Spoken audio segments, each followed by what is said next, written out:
Yeah, this is something right here that just came in the mail for me today, and what this is I had originally, I didn't know if I was going to be able to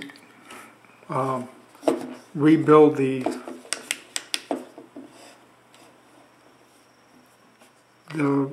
cooling fan relay with new connectors.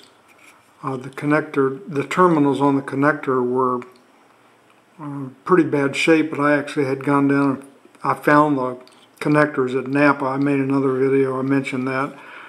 But I went ahead and ordered a relay anyway, because I wasn't, like I say, I wasn't sure I was going to be able to repair it or not. And I ordered this off eBay for about $14. It's a standard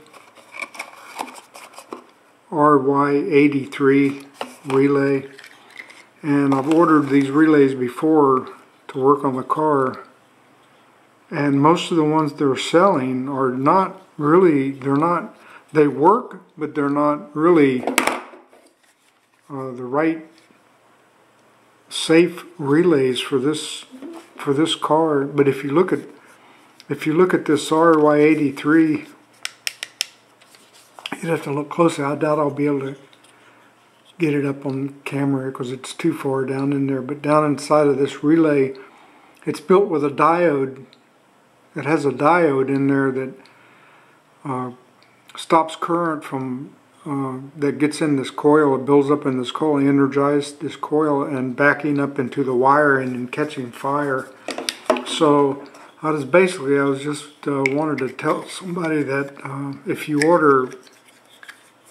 ordering a relay for your cooling fan, I would recommend these standard. This is the only one that I've ever found that actually has the, because I always look at these to be sure that they've got that diode in there, because that is a fire hazard.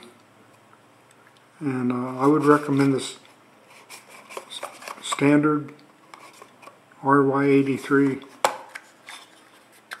This looks like that it's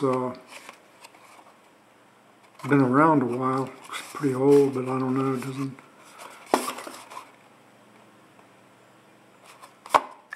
But anyway, I make these videos to try to help other people out, and